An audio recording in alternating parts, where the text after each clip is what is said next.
فكانت أبوابا وصيرت الجبال فكانت سرابا إن جهنم كانت مرصادا للطاغين مآبا لابثين فيها أحقابا لا يذوقون فيها بردا ولا شرابا إلا حميما وغساقا جزاء وفاقا إنهم كانوا لا يرجون حسابا وكذبوا بآياتنا كذابا وكل شيء أحصيناه كتابا فذوقوا فلن نزيدكم إلا عذابا إن للمتقين مفازا حدائق وعنابا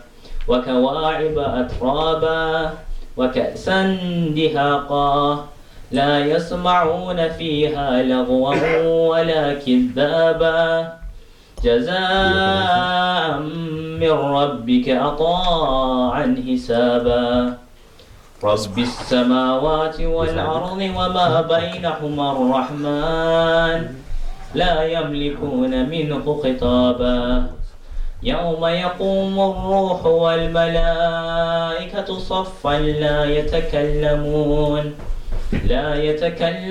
إلا من أذن له الرحمن وقال صوابا ذلك اليوم الحق فمن شاء اتخذ إلى ربه مآبا إنا أنظرناكم عذابا قريبا يوم ينظر المرء ما قدمت يداه ويقول الكافر يا ليتني كنت ترابا صدق الله العلي العظيم صلوات اللهم صل على محمد وآل محمد. Yeah, we just started. Please call us. I'm waiting for you, but then they said I can't wait anymore. Y'all know this, didn't it?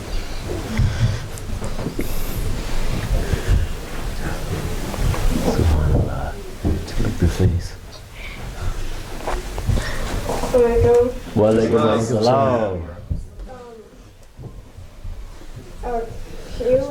A few kids here and not here are planning a program for November 22nd, 2014. It's going to be at Kensington Park Library, and if anybody wants to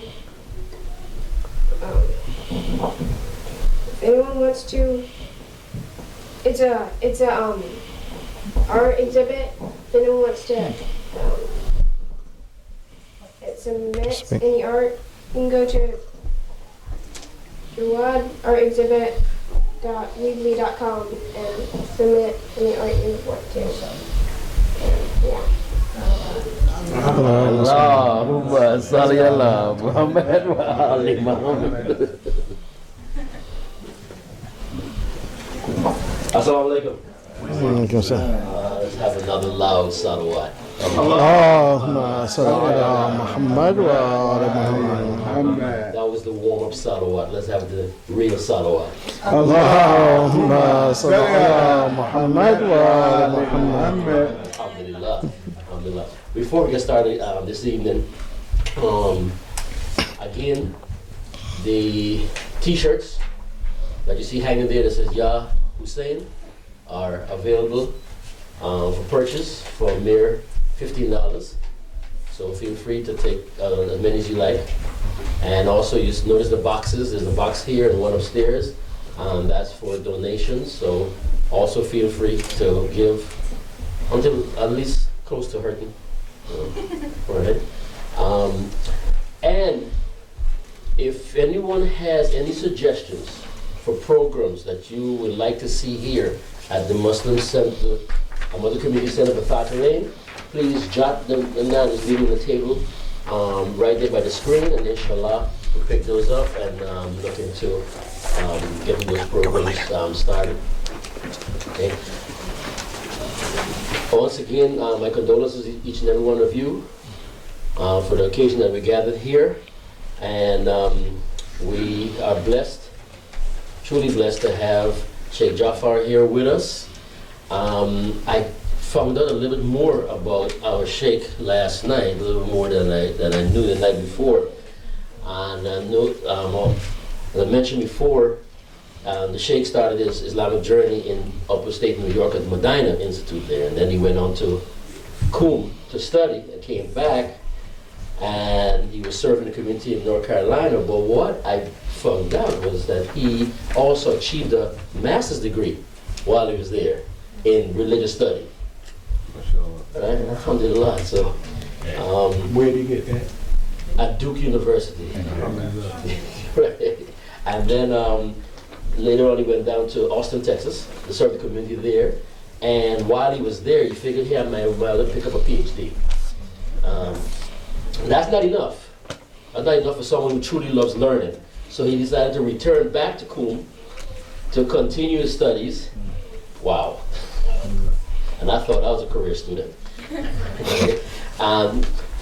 So he's back in Iran, continuing his studies, but alhamdulillah, we have him here. We've had him here for the past 11 nights. Tonight it concludes our program, and I hope that each and every one of us got something to take away from it, even though we haven't started the program tonight. But I'm going to get out of the way, and we'll ask Sheikh Jafar to take the chair and to, wow, we got some more visitors coming in. Alhamdulillah, I love it when people come. So if we can, with a loud salawat, encourage the Sheikh to take the chair. Allahumma salli ala Muhammad wa ali Muhammad. Subhanallah.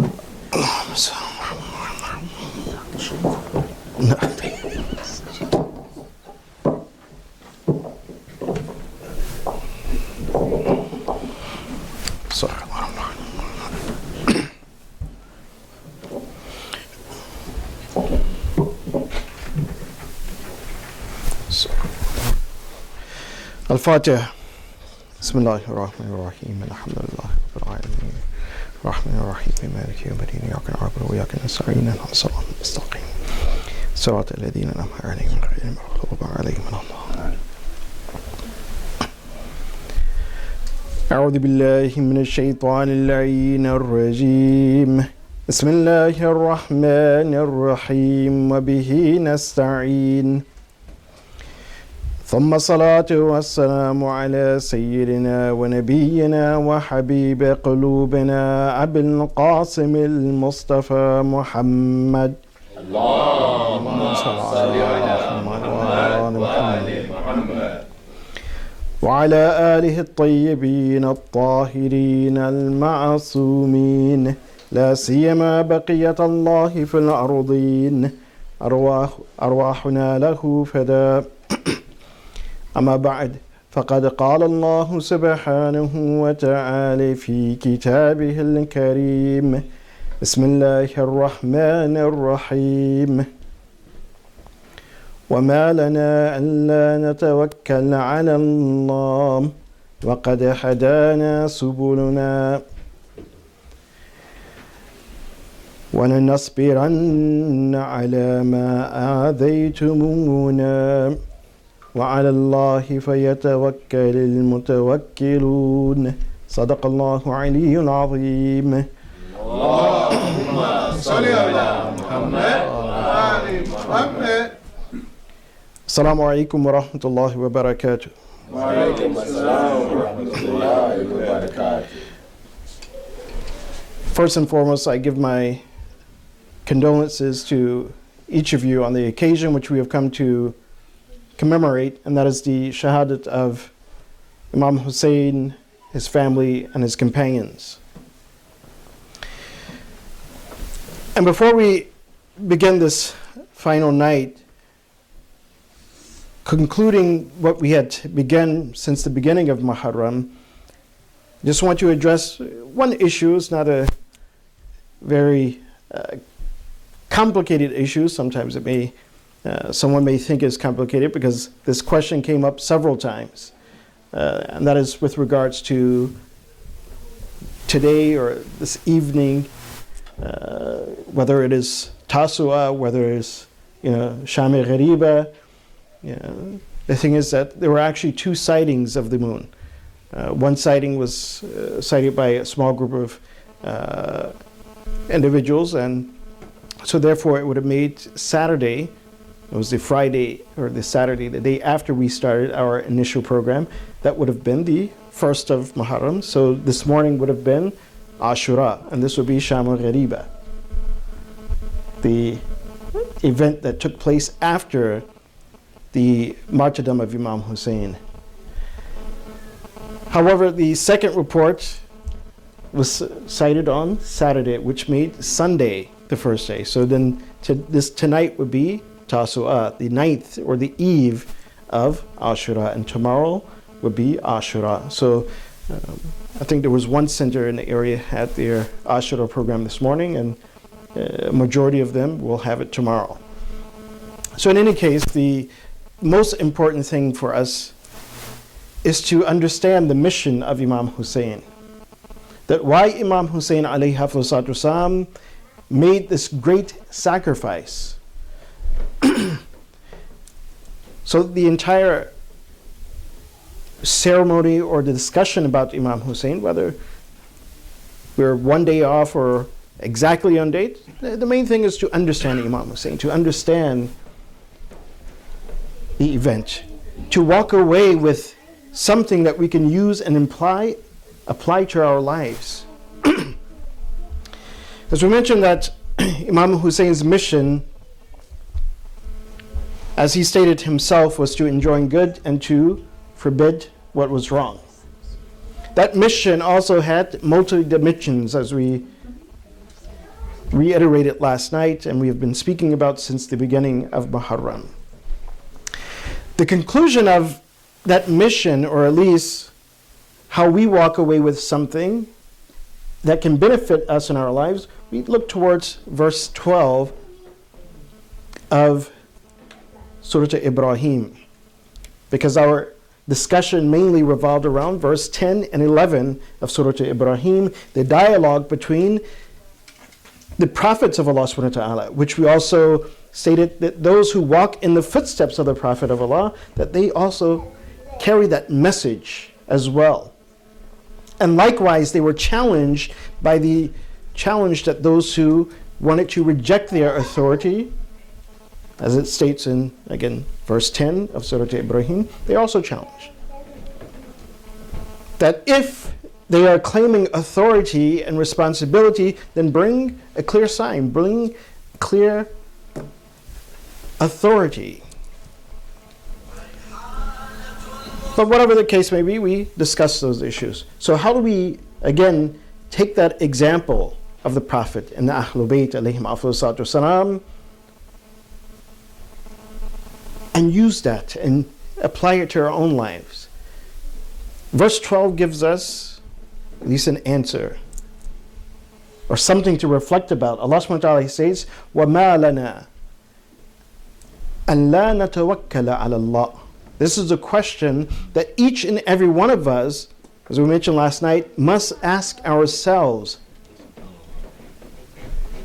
That what is my issue, or why is it that I should not rely upon Allah subhanahu wa ta'ala? If Allah subhanahu wa ta'ala has provided for us authority, a guidance,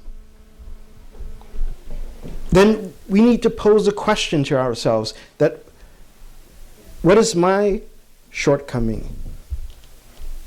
Or what has hindered me from trusting in Allah subhanahu wa ta'ala and trusting in that guidance that Allah subhanahu wa ta'ala and authority that Allah subhanahu wa ta'ala has placed there before me? وَمَا لَنَا أَن لَا نَتَوَكَّلَ عَلَى اللَّهِ وَقَدْ هَدَانَا. And surely He has guided us. And I would say that our very presence, our very existence in this gathering right now is a testimony to that we all state that yes, Allah subhanahu wa ta'ala has guided us. He has given us the blessing to understand the Ahlul Bayt to some extent. No matter how much our understanding of the Ahlul Bayt is, we at least have some understanding that we've come to, again, understand more, to gain more about this mission of Imam Hussein. So this is a testimony in itself, in and of itself, that we're sitting here, that we are remembering Imam Hussein. But nonetheless, as an individual, we must question that, is there something that has prevented me from taking the entire message of Ahlul Bayt, from completely following the Ahlul Bayt? As we mentioned, that what Allah subhanahu wa ta'ala, He seeks from us, if we claim to be mu'min, and we refer back to the verse that we quite often recite, but unfortunately it is often or mistranslated by majority of the translators of the Quran, and only one of the translators actually provided a good translation, and that is when we state that Allah subhanahu wa ta'ala and the angels, they give their blessings and salutations upon the Prophet. Then Allah subhanahu wa ta'ala, He says, and O you who believe, Ya ayyuhalladhina amanu, sallu alayhi wa sallimu taslima. That send your blessings and salutations upon him and submit to his guidance. So the question is that what has hindered us from completely submitting to the guidance of the Prophet, to his Ahlul Bayt alayhim afdalus wasalam? Is there something that has hindered us from that submission, which, again, if we achieve such a submission and obedience to the Ahlul Bayt alayhim afdalus wasalam, that perhaps it will bring about the dhuhur, the return of Imam Zaman Ajjalallahu Faraj Sharif. So this is a question, first and foremost, we must ask ourselves as an individual. But even beyond that, as the verse points out and states literally, وَمَا لَنَا أَن لَا نَتَوَكَّلَ عَلَى اللَّهِ. But when we ask as an individual, we also must ask as a collective whole, that what is our issue as a community? That together we have not trusted in Allah subhanahu wa ta'ala. Because any community or any group of individuals who come together, they will have difficulties, they will face difficulties. The verse in itself points this out, the question that we pose to ourselves, or we should be posing to ourselves, that وَمَا لَنَا أَن أَلَّا نَتَوَكَّلَ عَلَى اللَّهِ وَقَدْ حَدَانَا وَلَنَصْبِرَنَّ عَلَى مَا أَذَيْتُمُونَا. So how come we have not trusted in Allah subhanahu wa ta'ala when He has guided us? And why haven't we remained patient in face of those trials and difficulties? وَنَصْبِرَنَّ عَلَى مَا آذَيْتُمُونَا. So this is a question that we must pose to ourselves as a community.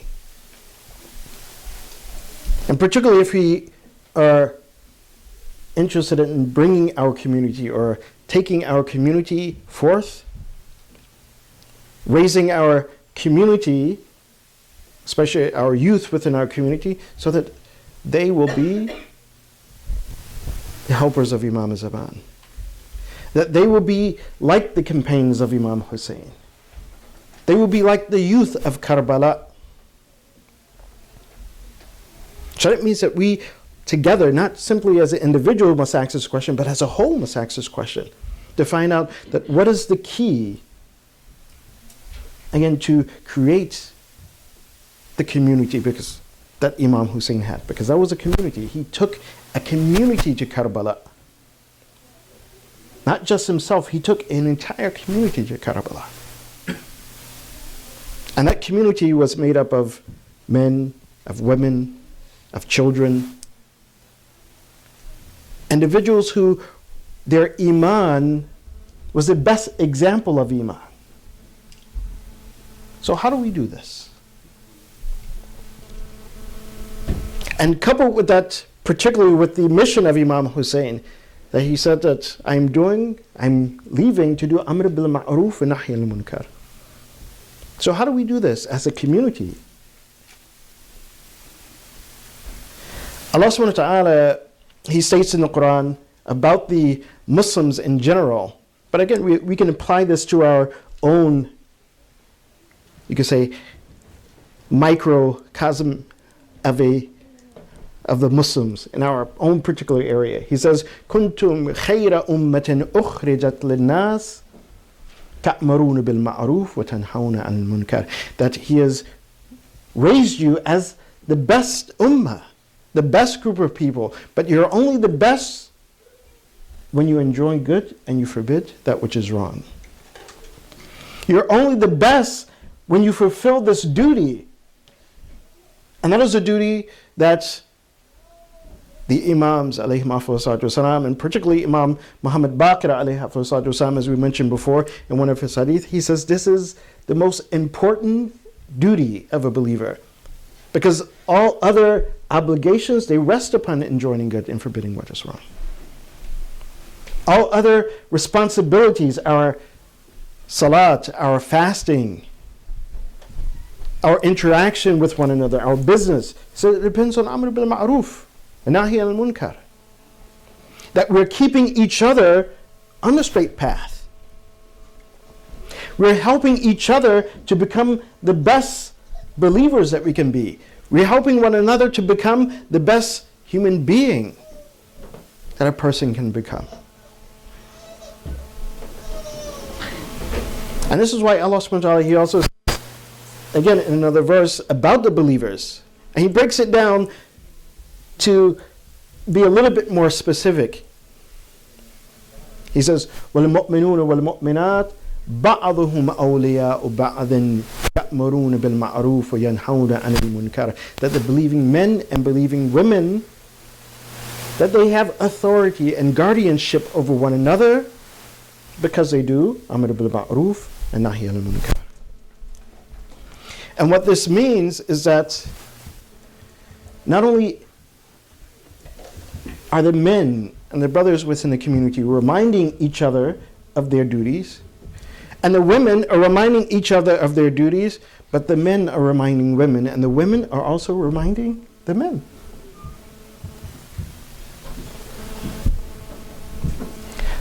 At times, we may think that, oh, well, only the brothers should say something, only they should speak out. But no, the duty and responsibility is for everyone. Just as it is responsibility of the men to stand for justice and to speak out against injustice, it is the responsibility of the women to stand for justice and to speak out against injustice. It is a duty, again, of the women to instill this in their children. It is the duty of the men and the fathers to instill this in their children. And this is why we see Imam Hussein, when he goes to Karbala, he takes his entire family. He takes a community. And although this aspect sometimes is not emphasized a lot, but about the women of Karbala, about the plight of those women who actually played a key role in this entire event. They were also voices of justice. Here and there you may hear about one or two, but if we take this as a topic, and unfortunately tonight we're just touching on it, but inshallah perhaps in another session or perhaps in another Muharram, you can take that in itself as a topic. The women of Karbala, the children of Karbala. The women who played a key role in this entire process. One of those women, such as To'a, who was the lady who helped Muslim ibn Aqil when he came to Kufa. He was alone in Kufa. She gave him refuge. And she gave him refuge because when she found out that this is Muslim ibn Aqil, the wazir, the one who is the representative of Imam Hussein, then she allowed him to take refuge in her home. Because initially she said, she chose this Muslim ibn Aqil before she knew who he was. She says, don't sit at my doorstep, leave. But as soon as she heard that who he was, at that point she knew that it was her responsibility and duty to stand up for justice, to assist someone who is standing for truth. So one of those women is Tawa. Another one of these women who, again, she fulfilled her duty was Dilam bint Amr. This is the wife of Zuhair ibn Qayn. And in fact, when Imam Hussein alayhi wasalam, when he left from Mecca on his way to Kufa, this is where he encountered Zuhair ibn Qayn. Because Zuhair ibn Qayn was also on a journey. He was going in the opposite direction. And so one place where Imam Hussein, he set up camp, then he noticed that this is the camp of Zuhair ibn Qayn. So Imam Hussein alayhi wasallam, he sent a message for Zuhair ibn Qayn to come and to sit with Imam Hussein. And what it is recorded in history, that Zuhair ibn Qayn, initially he was reluctant. And then finally when he went to sit with Imam Hussein alayhi wasallam, Imam Hussein explained to him that, yes, we are heading to Kufa, but as you know, because Zuhair ibn Qayn, he had fought alongside of Salman Farsi in some of the battles. They were actually companions in some of the battles, Salman Farsi and Zuhair ibn Qayn. He says, as you know, that what my grandfather had stated, what my father has stated, what my mother has stated, what my brother has stated, that we are heading towards Kufa, but we will be stopped in Karbala. And so he asks Zuhair ibn Qayn, he says, you should come along with me. And Zuhair ibn Qayn, he says, well, I will send my horses. I will send some men. I will send money if you need. But Imam Hussein, he said, no, you should come. So Zuhair ibn Qayn thought that, well, let me think about this.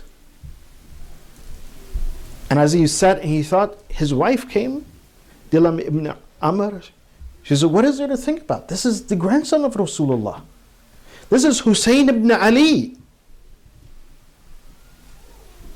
She's the one who encouraged him. He says, no, you have to go. She says, there's nothing to think of. Hussein ibn Ali, the grandson of Rasulullah. It's your duty, your responsibility. So here again we see a woman playing a very key role in standing up for justice, encouraging, doing amr bil ma'roof, and joining good for whom? For her husband. To ensure that, again, he becomes the best believer that he can become. Because again, as not only Imam Hussein alayhi wasallam, he states, but even the other A'immah, they said that there are no companions like the companions of Imam Hussein. They said that there's no one that can be compared among the companions to the iman of the companions of Imam Hussein. So if this is the case, then what can we say about the iman of the wife of Zuhair ibn Qayn, who encouraged her husband? Says, there's nothing to think about. Go. You must go.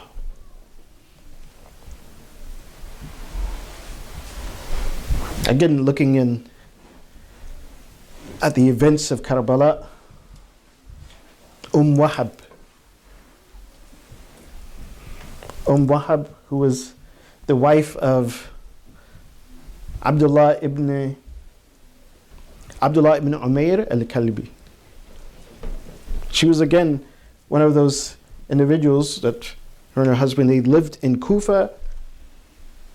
And when her husband decided that he wanted to go out, among the few individuals who left from Kufa, who fought their way out of Kufa, or left under the darkness of night from Kufa in order to join the camp of Imam Hussein alayhi salatu salam.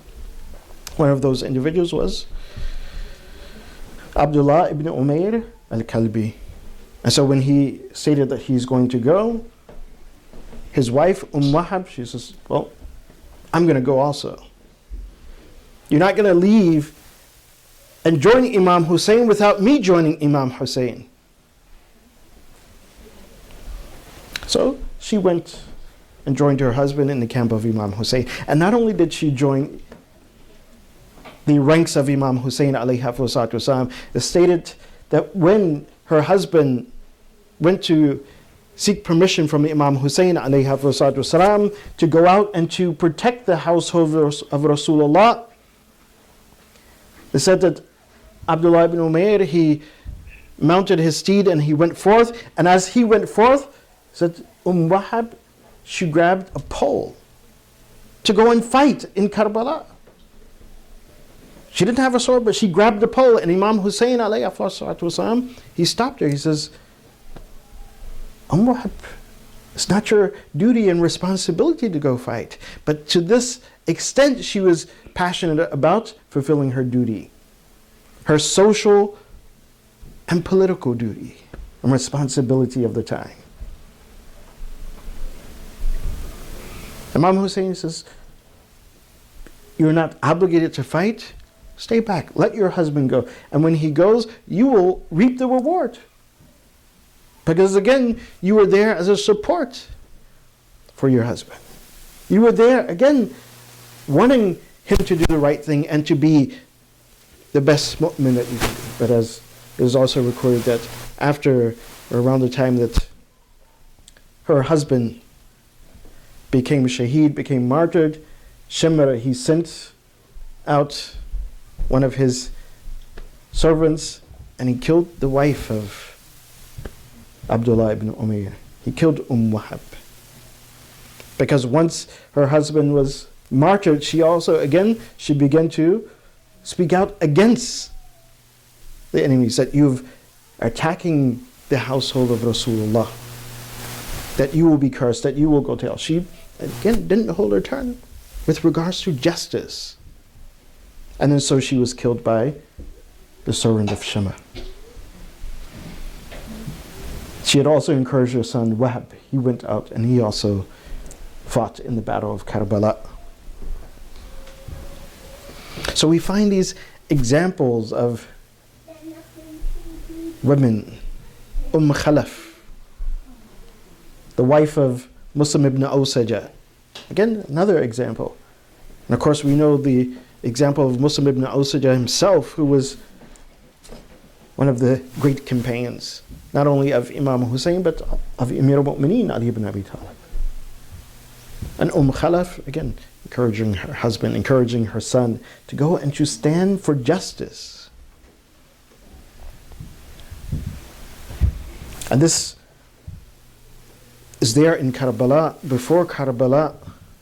And of course, without doubt, the daughters of Amir al-Mu'mineen Ali ibn Abi Talib alayhi salatu wasalam. Allahumma salli ala Muhammad wa ali Muhammad. Zainab al-Kubra and Kulthum. Again, examples of women who, again, they fulfilled their social and political responsibility of their time.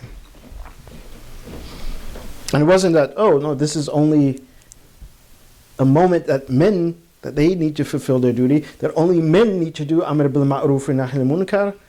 No, women must do it also. And by doing so, this is when you correct the ummah. This is one of the philosophies.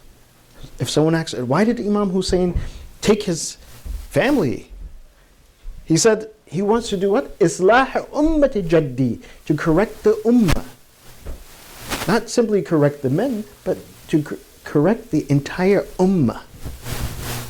So in order to do that, both men and women must fulfill their duty and their responsibility. Because if both do not come together and work together to fulfill that duty and responsibility, then you're not correcting the ummah in its whole, in its entirety. You're only correcting half of it.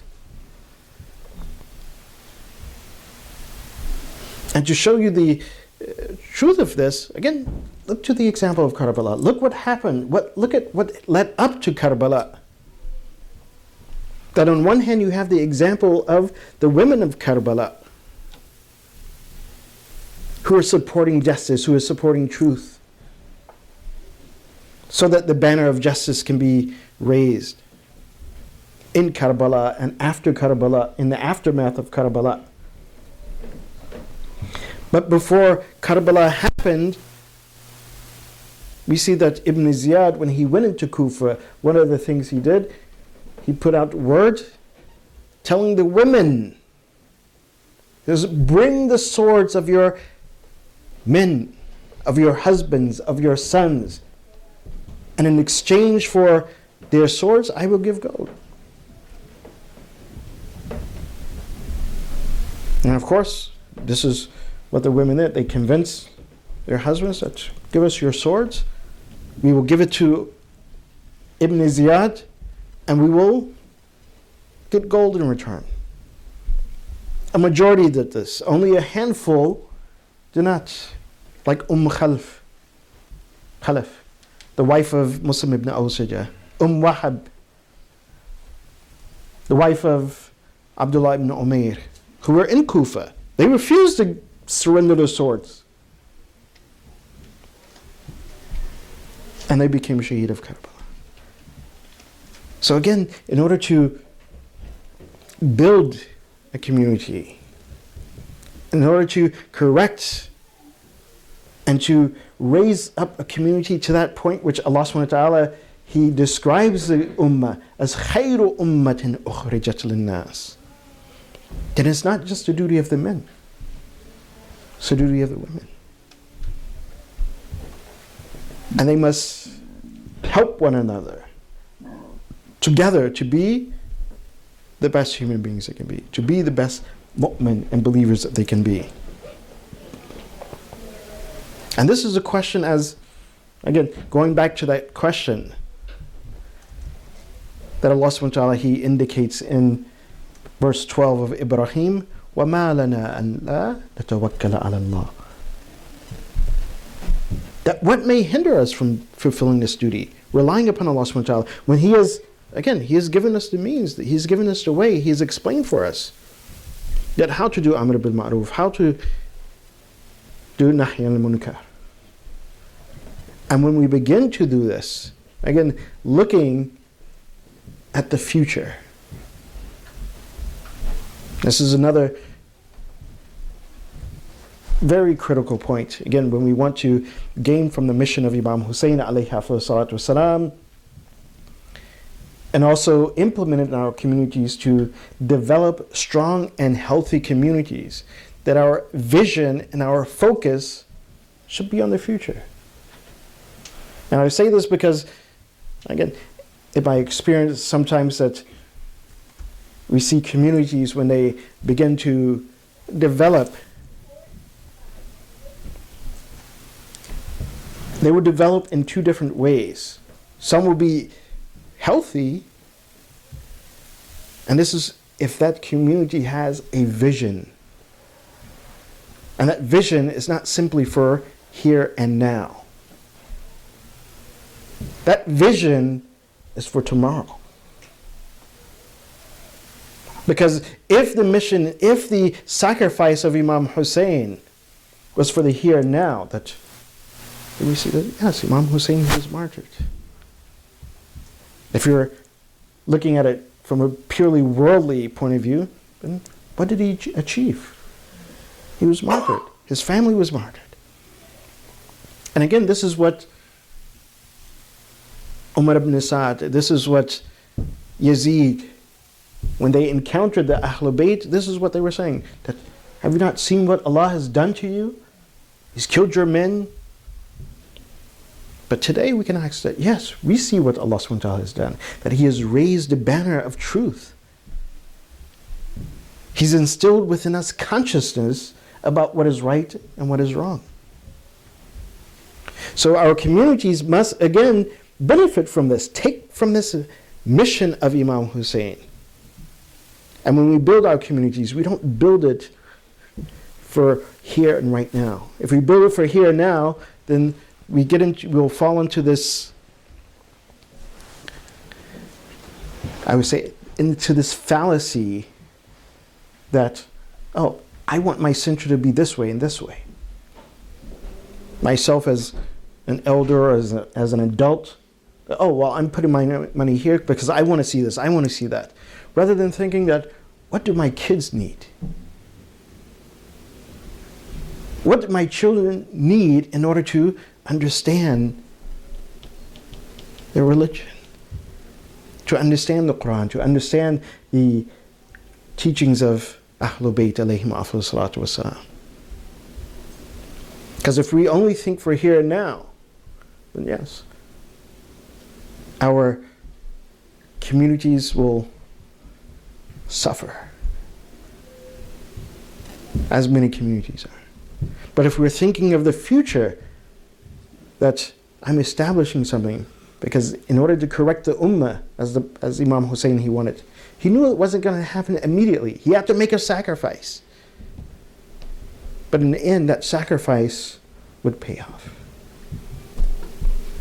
And when we intend to establish community, we have to make a sacrifice. And not think of here and now, but think of tomorrow. To think of those who, again, they will come up and they will be educated, they will be trained, they will be taught based on, again, what we establish for them.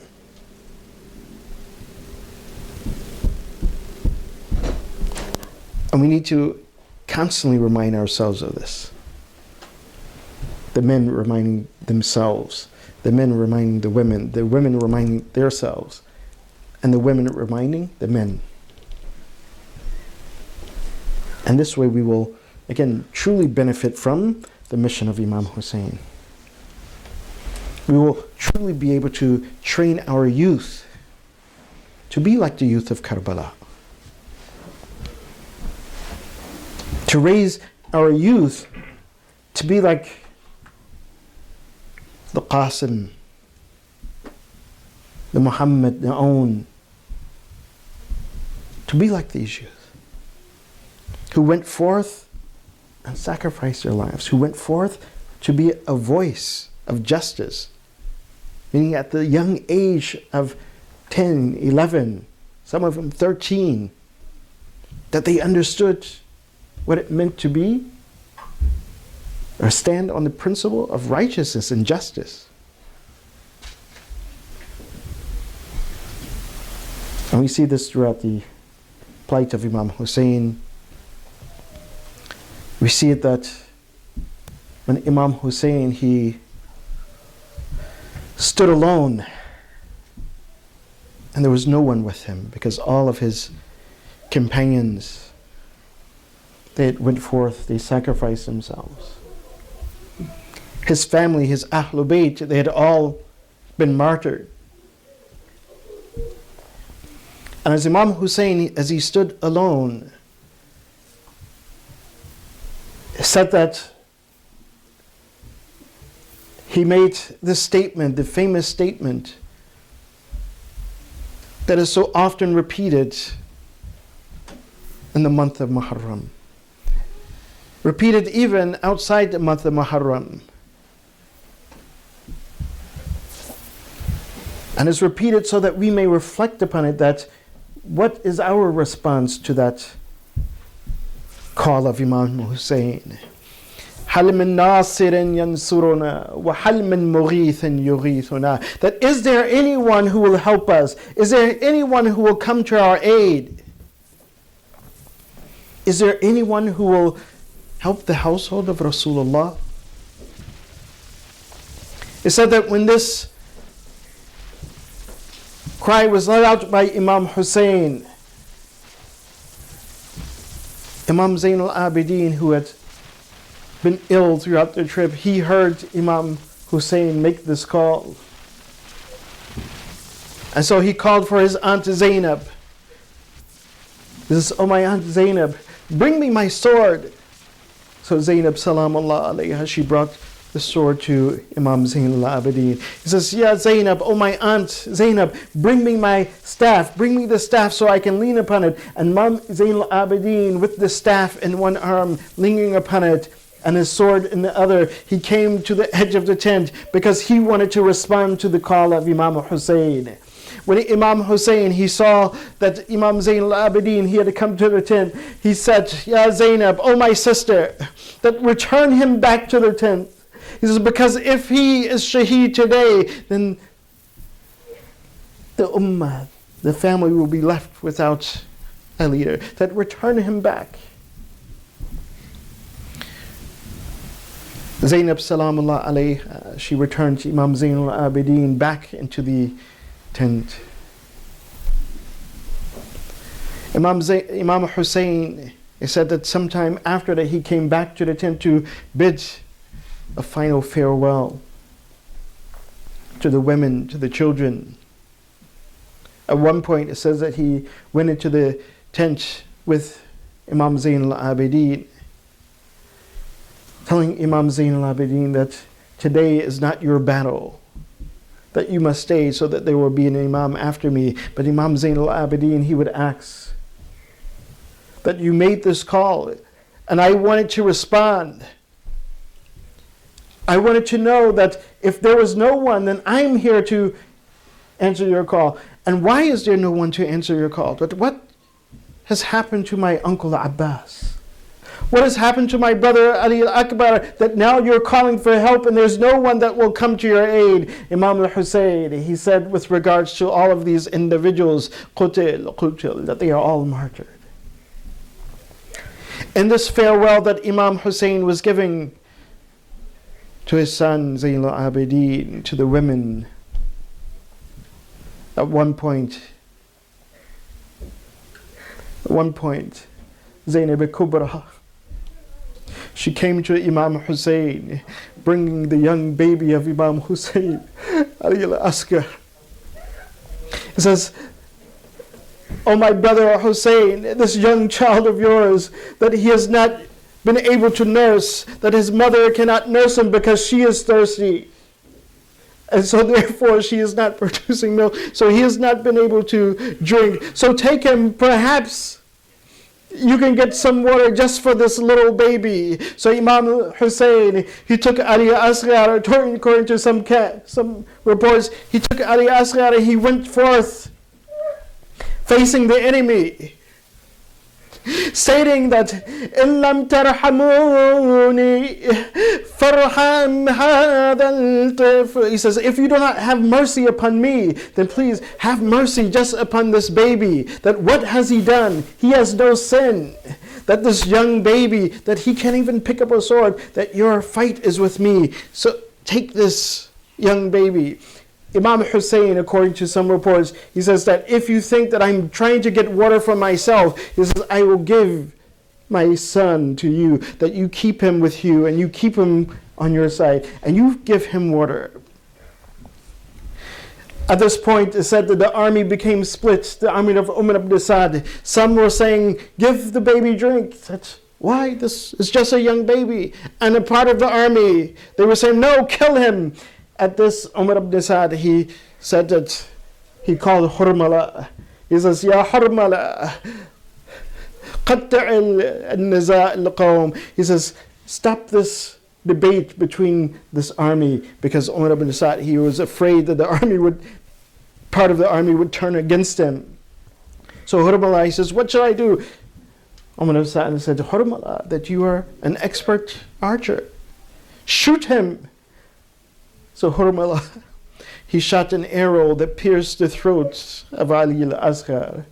Imam Hussein, according to the accounts, when the blood was running down into his hand, that he stepped forward a few times and stepped back, saying, Inna lillahi wa inna ilayhi raji'un, ridan biqada'ik, وتسليما لأمرك, that surely we are from Allah and to Allah we will return. That, oh Allah, that even in the sight of this I am content with what you have ordained for me. That Imam Hussein, perhaps as some have said, that he was going back and forth, perhaps reflecting and wondering that how would he take this young baby who has been martyred, this young innocent baby, how would he take this baby back to his mother? How would he take his baby back to his mother? The baby was a trust.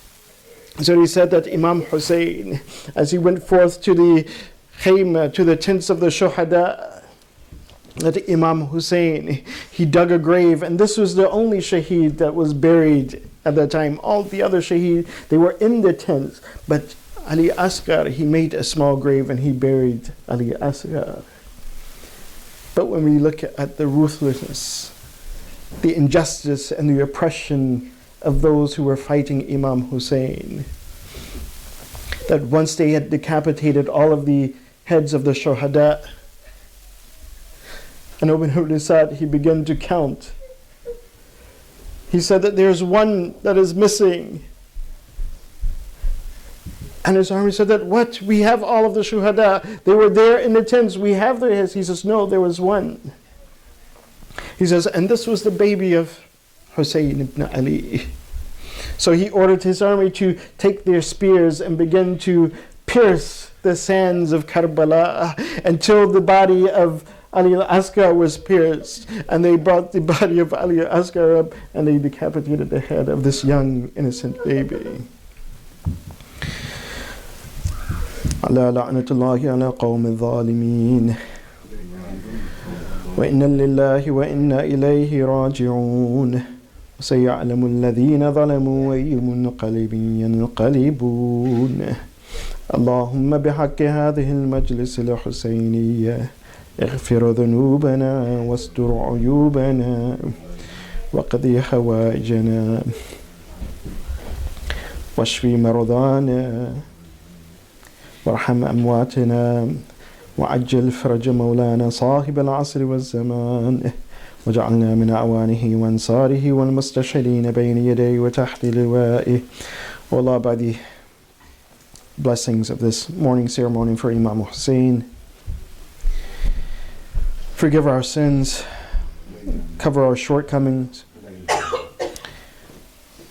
send your mercy upon those who are deceased among our friends and family members. Have mercy upon those who are, give cure to those who are sick among us and among our friends and families. Grant us our needs. Hasten the reappearance of Imam Zaman.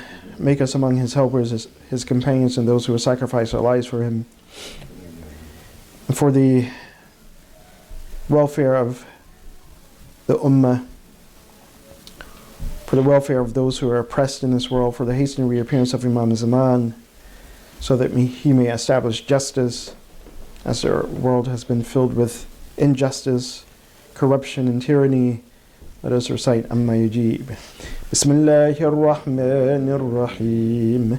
عمن يجيب المضطر إذا دعاه ويكشف السوء عمن يجيب المضطر إذا دعاه ويكشف السوء عمن يجيب المضطر إذا دعاه ويكشف السوء عمن يجيب المضطر إذا دعاه ويكشف السوء عمن يجيب المضطر إذا دعاه ويكشف السوء.